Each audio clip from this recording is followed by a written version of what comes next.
Olá, queridos alunos, queridas alunas, sejam todos muito bem-vindos à nossa aula de hoje. Eu sou a professora Marilaine e hoje nós estudaremos a aula 9 de Língua Portuguesa para o 9º ano. Eu peço que vocês tenham em mãos o seu caderno de língua portuguesa, o lápis, a caneta e a borracha. E o assunto da nossa aula de hoje vai ser o estudo de um gênero textual chamado conto psicológico. Os objetivos propostos para esta aula são os seguintes: conhecer as principais características do gênero conto psicológico, diferenciar a construção do tempo psicológico e do tempo cronológico nas narrativas, identificar as intencionalidades das escolhas linguísticas da narrativa psicológica. Muito bem, na aula anterior nós estudamos o gênero conto e todos os elementos que compõem uma narrativa. Hoje nós vamos nos aprofundar no gênero conto psicológico e na construção desse tempo psicológico dentro desse tipo de narrativa. Antes de nós iniciarmos caracterizando o conto psicológico, eu quero que você pare um pouquinho e pense sobre essas questões que a professora vai lançar aí para vocês. Então assim, pense como que eu estou me sentindo neste momento? Que emoções me ocorreram nesses últimos dias? Esses pensamentos e emoções são, em sua maioria, pensamentos positivos ou negativos? Em relação às pessoas com quem eu convivo, como que elas parecem estar?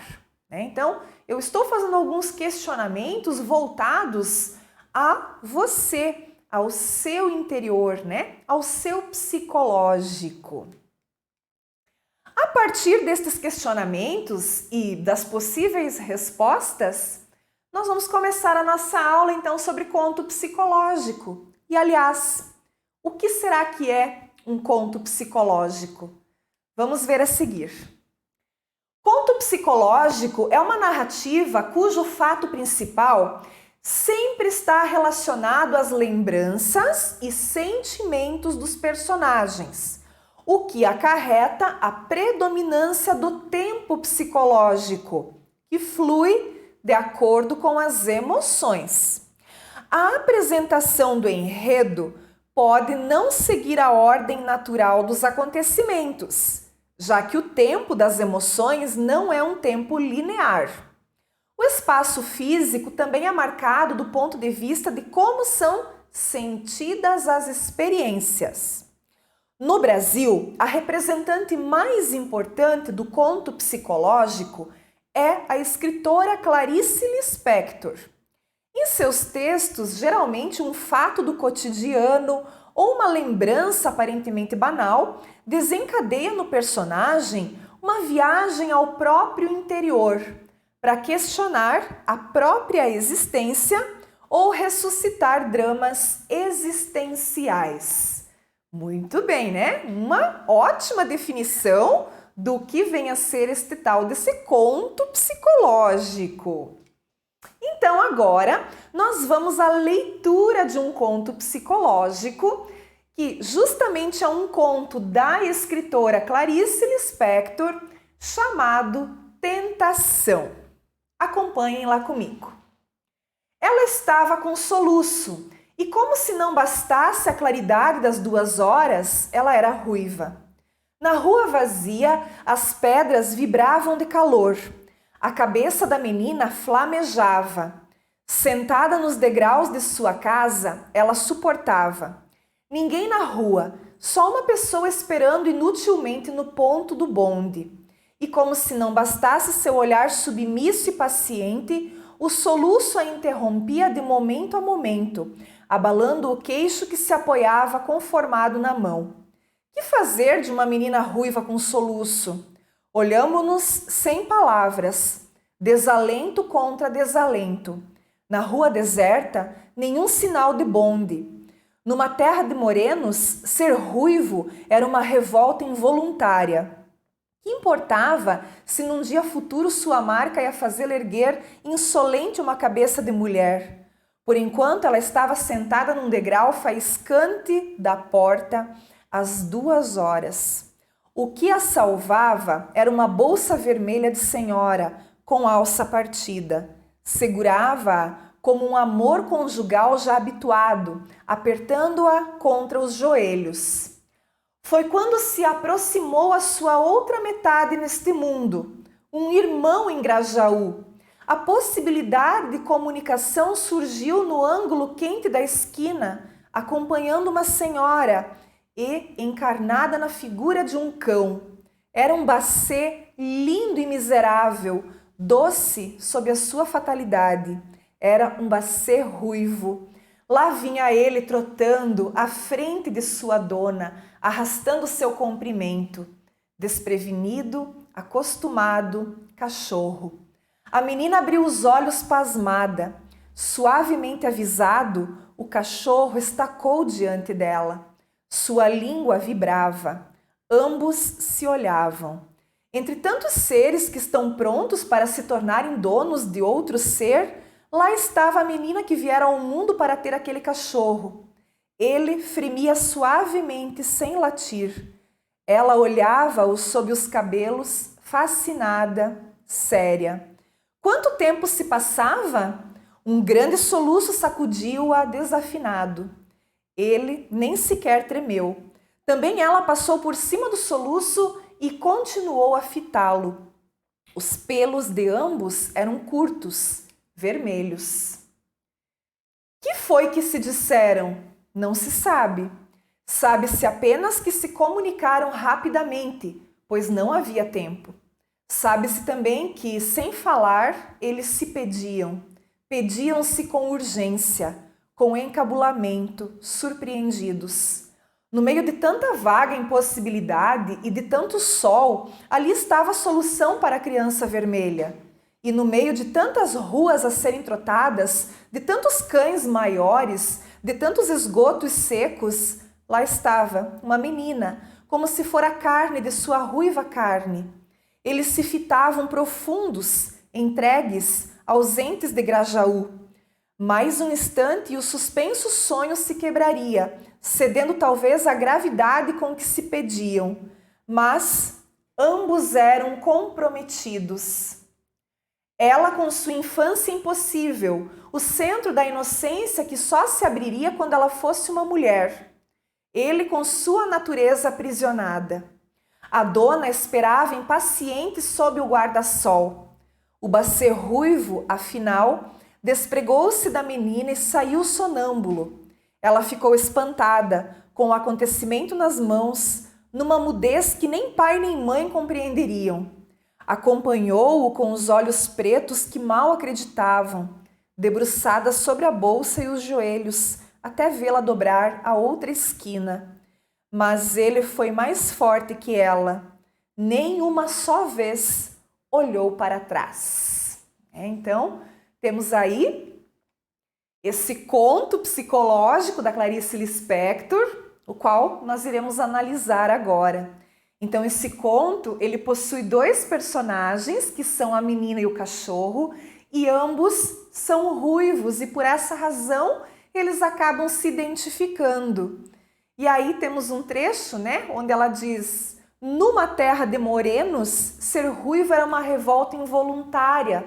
Nós podemos observar nesse trecho que a menina ela se sentia diferente, discriminada, provavelmente porque ela era ruiva.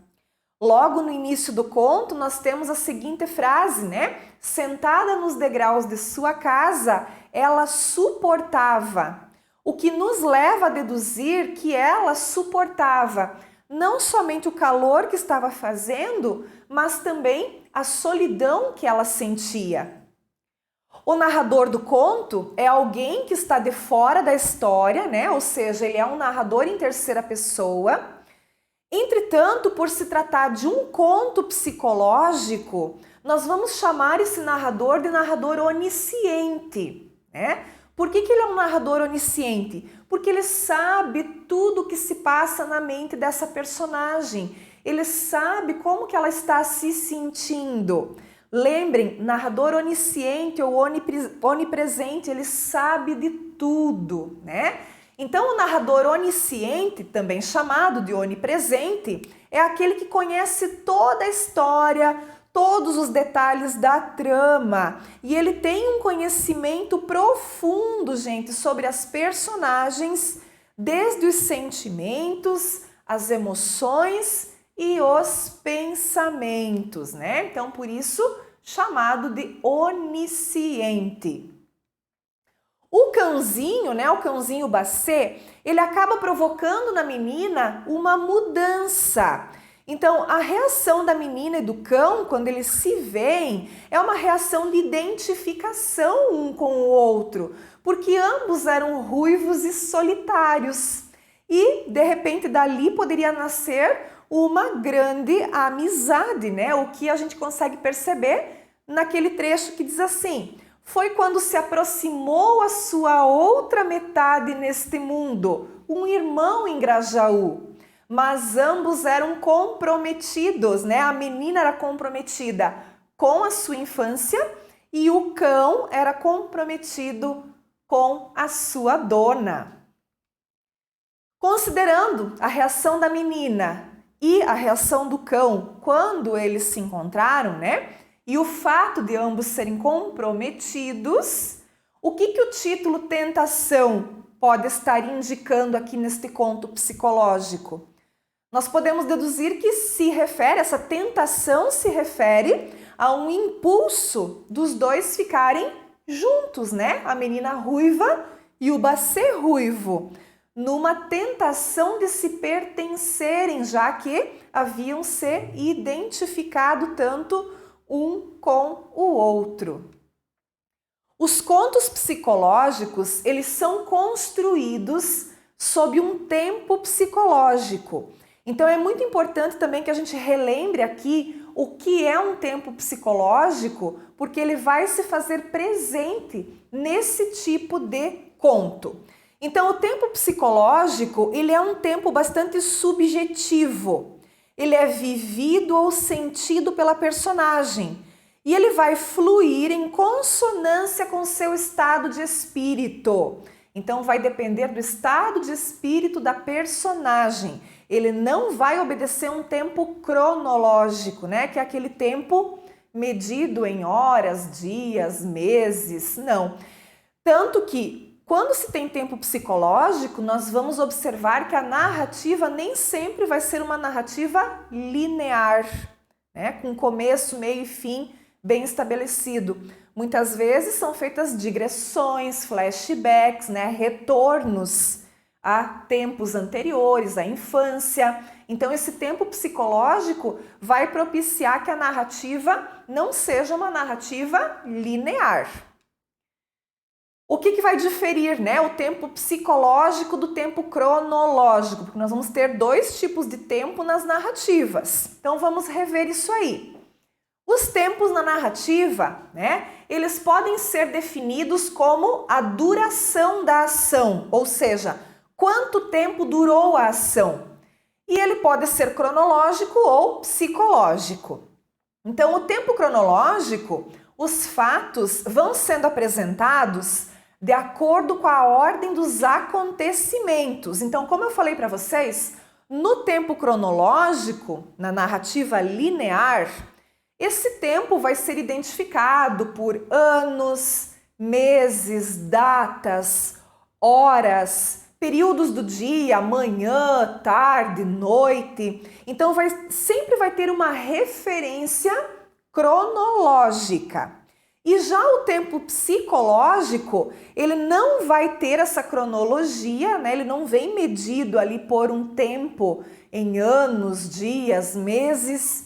Ele vai refletir as angústias, as ansiedades das personagens, vai transcorrer de acordo com o estado de espírito da personagem, né? E não tem relação, então, com esse tempo mais linear, né? Vai propiciar que a narrativa seja não linear. Como escolher as palavras certas, né? Ou até mesmo identificar essas palavras numa narrativa psicológica? É importante, então, a gente observar que nesse tipo de narrativa, a linguagem verbal, ela é bastante explorada. Então, sensações, emoções, né, impressões pessoais da personagem, elas têm que ser reveladas por meio das palavras.